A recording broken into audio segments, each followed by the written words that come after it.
So this is the second time that I've come to your beautiful country. 这是我第2次来到这个美丽的国家。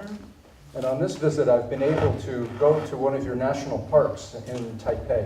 很荣幸的，这次我能够去到台北的一个国家公园。The one with the sulfur springs, the hot springs. 就是我们著名的北投温泉公园。And I'm amazed at how beautiful that area is. 我非常的讶异，竟然在这个地方有一个这么美的一个温泉公园。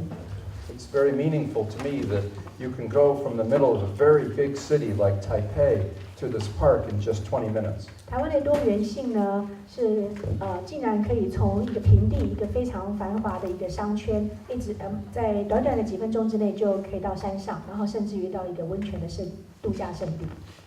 It says something about the wonderful people of this country that you've been able to preserve nature so close to a city. 一个简短的一个这个旅程呢，让我感受到，就像台湾的人民一样，你们是很多元的，同时呢，你们也是很爱好自然的。I also want to thank you, and especially all the volunteers, for being here and for all the wonderful work that you do. 再者，我更要感谢现场参与的这些志工们，很感恩你们的付出。This type of opportunity for us to learn together is very important. 因为你的付出，让我们互相能够有学习的机会，我非常的珍惜这个机会。There's nothing like being able to share experiences across different countries.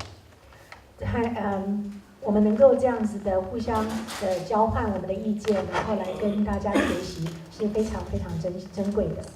And to talk about best practices and theories. 最重要的是，我们怎么样落实，将理论落实于行动。I originally had a talk prepared that I would have read to you. It was 6 pages long, single-spaced. 事实上，我之前有准备了差不多六篇篇幅这么长的一个文章，想要跟大家分享。But as I came here and I met your volunteers first at the hospital yesterday in Taipei, and then at the media center where the TV station is. 但是当我来到了台湾，特别到了我们的4大志业的大爱台，还有我们的医院去参访之后，这些原本的计划都改变了。I realized that I would bore you very badly if I read all 6 pages. 我想，我如果真的把这6大篇的文章这样子跟你们大家分享，你们一定会觉得非常的无聊。So instead, I've come to talk from my heart about what I experienced both in Taipei and also here. 与其透过文章跟字句来表达，倒不如我用我的心来跟大家分享。And hopefully, I'll be able to share some lessons that I've learned in my life also.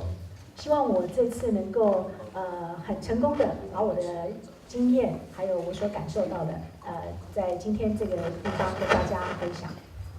The experience I had in Taipei yesterday was mostly based around my own dealings with 3 individuals. 我昨天在台北的参访呢，让我有很深刻的印象。最重要的是我个人对于3位志工的导览。They were George and Jamie at the hospital. 这3位志工呢，在医院就是分别是我们的3位师兄，一个 George， 一个是 Jamie， 一个是叫 James 的3位师兄。And then Jamie was a woman, but then there was also a James at the media center. 基本上呢 ，James 呢是我们一个师兄，他从美国回来的，他现在在大爱台当导览志工。那至于刚刚讲到的 Jamie 呢，是一位师姐，她是在医院那边。然后 George 师兄就是我们在医院的导览志工。George at the hospital was the docent or the tour guide. 就像刚刚教授提到的，我们的 George 张师兄，他就是常驻在我们的新店医院当我们的导览人员。And Jamie was the assistant tour guide. 那 Jamie 师姐呢，就是他的助理。And George has a business. He's mostly retired now, but he would travel to Surrey in England often and spoke very good English. George 师兄的英文非常流利，因为即使他自己现在几乎已经是在退休半退休的状态了，但是因为自己的生意的关系，常常要到英国去。And Jamie was a teacher and has just retired. Jamie 呢本身是一个老师，然后已经是退休了。And then at the other site, James was also a businessman and has recently retired. 在大爱台从美国回来的 James 师兄，他本身也是因为就退休了，回到台湾来了。And all of them had a very special trait about them. 3个师兄师姐里面，在这3位师兄师姐身上，他看到了一个非常相同的一个特征。You could see the love in their eyes. 你可以从他们眼睛里面看到爱，感受到爱。As they spoke to me, I could feel their love. 特别是当他在跟你交谈的时候，你可以感受到那份爱。They love to serve. 他们非常欢喜的能够当志工。They love to tell people about Tzu Chi. 最重要的是，他们最喜欢跟大家分享慈济了。Sometimes the word pride can have negative connotations. 有的时候，尊严、自尊可能会让人家有一些负面的想法。But in this case, pride was the very best thing. 但是很奇妙的，当我跟这3个志工在应对的时候，这个由心而发的这个感觉到非常的骄傲的这样子的一个感受呢，却是最正面且最有影响力的。They were very proud of Tzu Chi and what you accomplished as volunteers. 志工们的交谈跟分享当中，可以感受到他们对于慈济身为慈济人的那份骄傲。And they were very proud of what the hospitals and what the educational institutions, what the disaster assistance programs do. 特别是在讨论到、分享到我们的志工如何去落实4大8法的时候。And I think they were proud also because they understand the singleness of purpose that Tzu Chi has. 最重要的是，大家很清楚佛心施治，而且大家一心一致。They understand what the mission is. 大家都很清楚他们要做的，他们的使命是什么。They understand that they are not so important, but the organization and all the other people are very important. 志工们的缩小，更呈现出这一个使命的重要。They were very humble people. 他们的谦卑也是很感人的。You could feel the dedication that they have to the Dharma Master. 我可以从他们身上感受到，志工们对于师父跟上人的理念，跟这个真诚，跟这个艰辛行愿的这份力量。One of them was not a Buddhist when they first started working with the organization. 其中一位志工，他不是一个佛教徒， But he could feel the spirit that you have. 但是这并没有让他感觉到什么不同，他还是可以了解、感受到慈济的上人的法跟慈济的力量。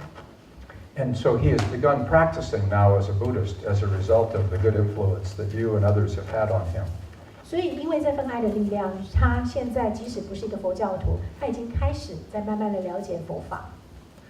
And it's partly the fact that you work on healthcare and disaster relief and education and environmental concerns through recycling and the media, the TV and the books and the magazines. 特别是我们的4大8法，对他来讲是非常的不可思议的。It is because all of those are very actionable areas. When you work in healthcare, you help people in an action-like way to make them more healthy. 怎么样不可思议呢？是我们透过这个4大8法，能够把这个爱、跟感恩、跟尊重去落实于行动上，让对方可以感觉到。When George and James and Jamie see the schools and the universities, they know there is action, there's learning happening at the universities and the other schools.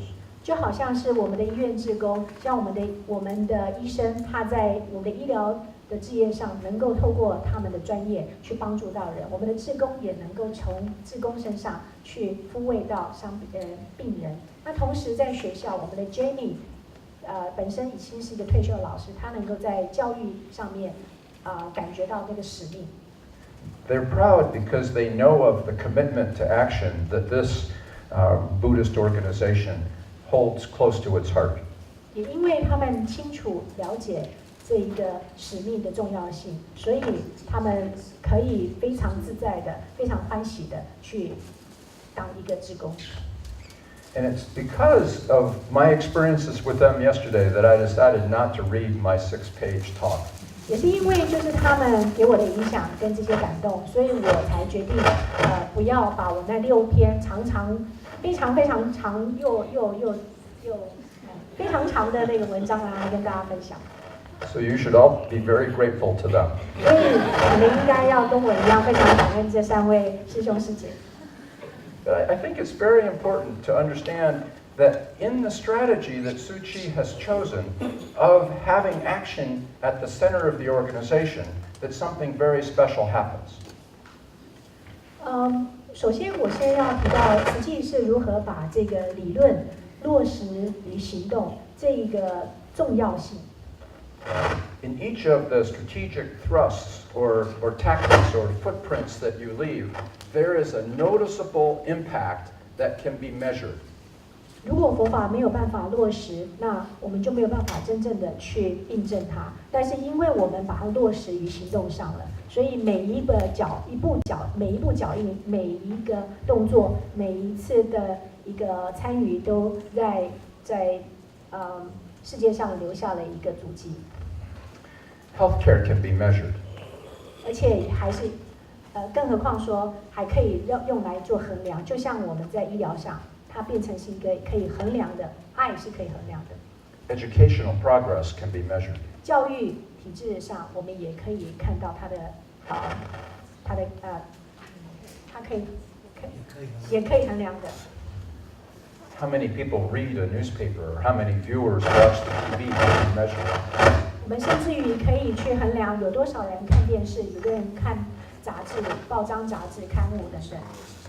How many houses you build in disaster relief can be measured. 我们有盖了多少的大安屋，我们有参与了多少次的国际赈灾等等这一些的慈善活动。I think one of the reasons that your volunteers are proud to work with your organization is that there is immediate impact from the work that you do.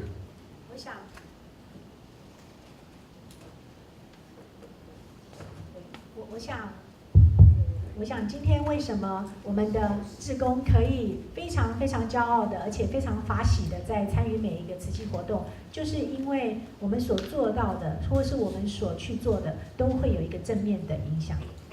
But there's another element that I noticed. It is that there's something important about the social group that you're all part of as volunteers. 最重要的是，我感受到的这个团体，它很不一样。People do not feel lonely when they're working together. 当大家在这个大团体，应该说这个大家庭来说，大家都不会觉得孤独，也不会觉得寂寞。When people go early in the morning to work at the recycling center, they do not feel lonely. 就如我们的环保志工，不论他多早起床，即使只身到了环保站，但是他并不孤独。They feel like they are part of a valuable group. 他们并不感觉到孤独，是因为他们感觉到他们是身在于一个非常重要的家庭，而且非常有温馨的一个家庭。So far we've talked about impact and the ability to measure impact. 所以目前我们提到了影响力跟如何去衡量，这个影响力如何能够被衡量。And we've also talked about the importance of having there be a social group as part of your organization that helps people not feel lonely. 那我们也提到了这个大家庭所带给大家的影响力，和跟这大家庭的成员，还有他的方向的重要性。And then the third part is that everyone understands the mission. 最重要的就是大家都很清楚这个方向。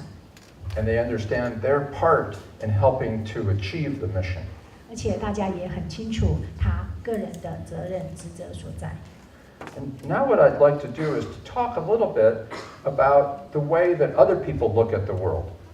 现在我要跟大家分享的是，其他人在这世界，其他的人是如何去看待这个世界。And I'm not going to suggest that you do any more of what some other groups do than you're doing right now. 我想我并不需要再做其他更多的建议，特别是有关于这个团体现在在进行的方向。I'm a dumb American. 我基本上是一个美国人。I don't even know how to live in England very well. 不是那么聪明的美国人，但是我住在英国。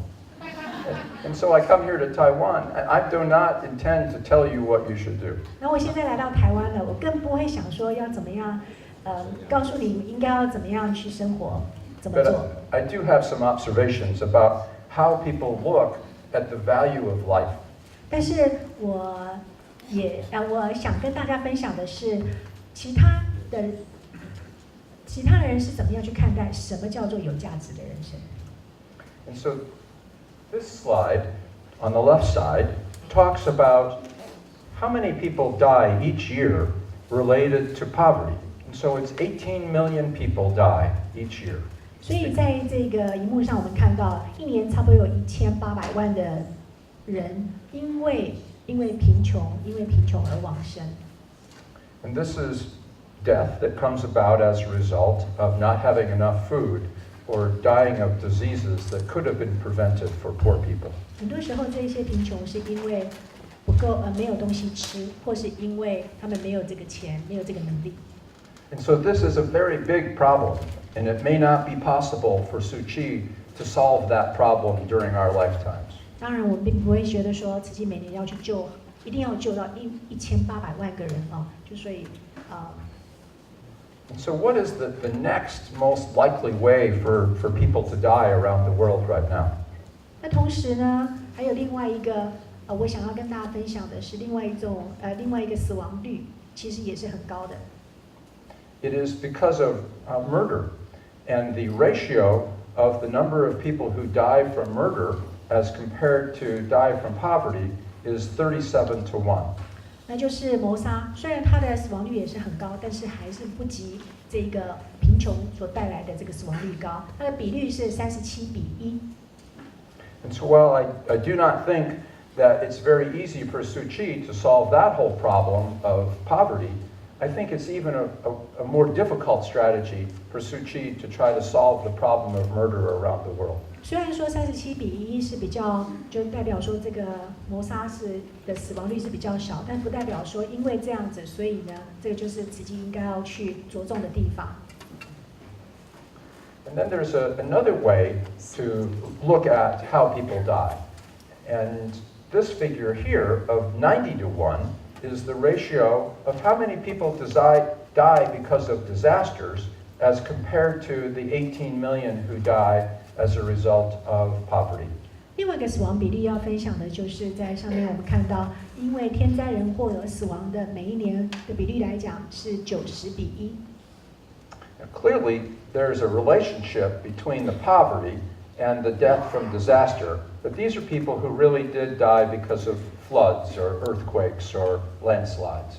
当然还是有一点连结哦，特别是因为贫穷的关系，所以呢，这些天灾人祸来的时候，不管是地震还是其他的一些天灾，那都会有间接跟直接的影响。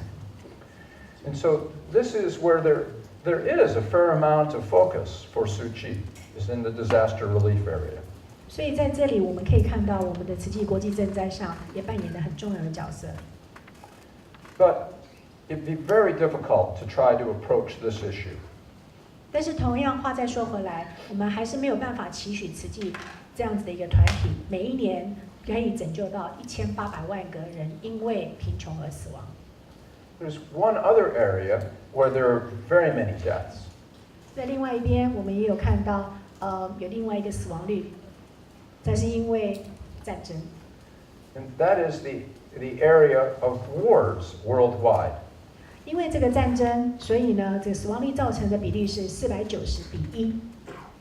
But the number of people who die because of poverty, 18 million, is 490 times larger than the number of people who die in wars each year.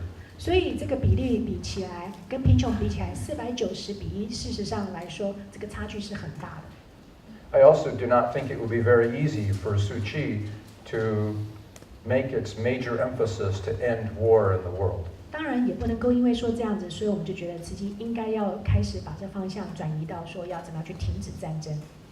I know that you have a practice of trying to help through entrepreneurial camps. 我知道慈济从这20年来有一直在社会企业还有在实业家生活营，我们透过一些软实力来影响我们的实业家们。I believe that that's a very good practice. 这是一个非常正面的影响。Now, I want to differentiate between the entrepreneurial camp and assistance that is given to people like giving them housing or giving them food or giving them money. 实业家生活营应该是跟我们所谓的一个发放、给予一个救难、补助、补给是不一样的。I believe that it's very important in disaster relief to give people money and give people food and to give people housing. 我相信在急难救助的时候，当我们给予发放一些赈灾的金额，或者是一些补助或一些食物，甚至于帮他们盖房子，这是很重要的。But to solve this problem of 18 million people dying every year because of poverty, we could not simply give people enough. There's not enough resources in the world to do that. 但是我们不是应该要把这样子的补助当作是最重要的，因为它没有办法去解决这个贫穷的问题。And so the question is, how would you go about solving this problem? 所以我们要如何去看待，如何去处理，如何去解决这样子的一个贫穷？ If you can't give people all that they need, 如果我们一直不断的给人们所需要的， and it might actually be bad just to give people things and make them dependent on you. 我们很可能会造就成他的依赖性。And so the way that this problem has been solved historically has been through the creation of business for the most part. 所以以历史的角度来讲，我们看到的是，当人们要试着去抚平这个贫穷，或是降低这个贫穷的比例的时候，是透过制造一些商业机会。And so tomorrow, when Vincent Chen and I talk about the impact investment, we will be addressing the ways that business can make the world a better place. 所以明天我跟我的朋友 Vincent 要跟大家分享的就是有关于这个冲击的一个的投资。那他如何在一个有冲击的情况之下去做什么样的投资，影响的，所以它会造成什么样的商机，然后也会有什么样的改变。Vincent Chen will tell you that what I'm about to say is not true. 当然，我的朋友 Vincent 可能说，我现在要跟你讲的不一定是正确的，不一定是真的。But he knows more about this than almost anyone in the world. 但是相信我，他绝对比任何人我所知道还要了解。And he has demonstrated in many different places how to create jobs. 特别是在这个领域上，如何透过商业的机会去消弭贫穷。And jobs are the greatest anti-poverty program. Jobs are the greatest anti-poverty program. 制造工作机会是最有影响力，而且是最正面的影响。If you go back to 1948 in Taiwan, it has been the creation of business that I believe has made more difference than anything else to bring people out of poverty here. 特别是由台湾的历史上来看，从这几十年来，因为工作的机会增加，所以人们有就业的机会，所以生活的水平也就提升了，贫穷的这个比例也就降低了。In China, if you went back to 1976, the summer of when Mao died, 就像在中国，如果我们回溯到1976年，就是毛主席往生的时候， and you looked at the wage of the poorest 600 million people in China, 你可以看得到当时的一个劳资， it was equal to $1 in 1976. 就最高也只是1块钱美金。And if you take inflation out of the picture, today the average person in that group of 600 million now makes $8 a day. 如果说我们把这个通货膨胀拿掉的话，现在来看，以现在的中国，同样的这个族群，现在已经是已经是8块钱美金，6亿8千万人来讲，就是8块钱美金。So there's never been a time in the history of the world when so many people came out of poverty in such a short time since 1948 in Taiwan and China. 所以就中国跟台湾来讲，我们可以看到制造工作机会，它的影响力有多大，特别是在消弭或是降低贫穷的比例。And so we could have an interesting conversation about what the role of government was as compared to what the role of private business was. 当然，我们可以继续来讨论一下政府跟这个企业在扮演的这个角色。But I think that it was more business that created those jobs and created that wealth than it was government. 那对我来讲，这个影响力应该是比较着重于在于企业，它因为制造的这个工作的机会，所以呢，它平衡，然后也消弭了很多一些不对等的。So a very interesting question for Suu Kyi over the next 50 years is this. Next 50 years. Something like that. 所以接下来我想要跟大家分享的是我眼中要看到的之后50年，或是50年。So the question is, how much do you want to focus on entrepreneurial coaching and entrepreneurial camps and growing businesses? 就我们应该会想要在这一方面，就在于说影响实业家这方面，或者是在就业机会上面、商业机会上面。And a related question is something that Ray Hu mentioned during his talk. Many times with business, there's not as much trust. 就像何日升何主任所提到的，通常在生意的角度上，我们很难去真正的得到人家的诚信。So today, within Suu Kyi, there is very much trust. 但是在今天我们看到的慈济是大家都非常以诚以信，以情在互相。But maybe if you started building businesses to help poor people, there would be less trust. I'm sorry. Maybe if you started helping through more entrepreneurial camps to build more businesses, there would be less trust in Suu Kyi. 所以很可能，如果说我们开始有很多的企业家、实业家开始在做这些有关商业的一些合作的话，那我们的信任度跟我们这个诚信度可能就会有一点影响。I don't know the answer to that, but I think it'll be an important question for you. Can you continue to have so much trust if you get more involved with starting businesses? 所以我目前是没有这个答案，但是我很想要跟大家分享这样子的想法。也许我们可以思考一下，如果我们继续有这样子的一个我们如果朝这个方向去走的话，是不是它的影响会有不一样？比如说我们多一点商业机会，但是就少一点诚信，是不是可能会有这样子的问题产生？对我们的信任，对自己的信任。I want to end just by telling you two very short stories. 因为时间的关系，我现在要跟大家讲2个故事。The first story I want to entitle "Lift Where You Stand." 第一个故事就是有关于我们如何各司其职。This is what I call a parable or a religious story. 是一个寓言的故事。And it starts in a religious building. 在一个宗教的一个建筑物里面。And there are 8 men who have been told, you must move this piano from here to another place within the religious building. 有8个人呢被告知说，你一定要现在把这个钢琴从这边搬到另外一个地方去。And the men are fighting each other. 这8个人呢，就因为意见不合，互相的也起了冲突。One will say to the other 7, you must lift and turn the piano upside down. 有人说你应该把钢琴翻过来才比较好搬。And someone else will say, no, we have to flip it over this way. 另外一个说不行，一定要反方向的去把它翻过去，这样才比较好搬。And another man said, go faster. 另外一个说我们要快一点。And another man said, go slower. 另外一个说不行，要慢一点。And each time they almost dropped the piano. 每一次他们在做这个动作的时候，就会有一个危险，就是差一点就会把这个钢琴就掉下来，砸在地上。It was a very sad situation.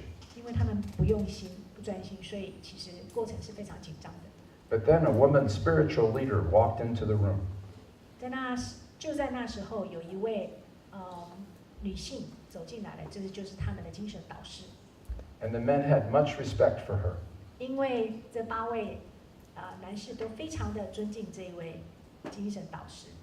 And she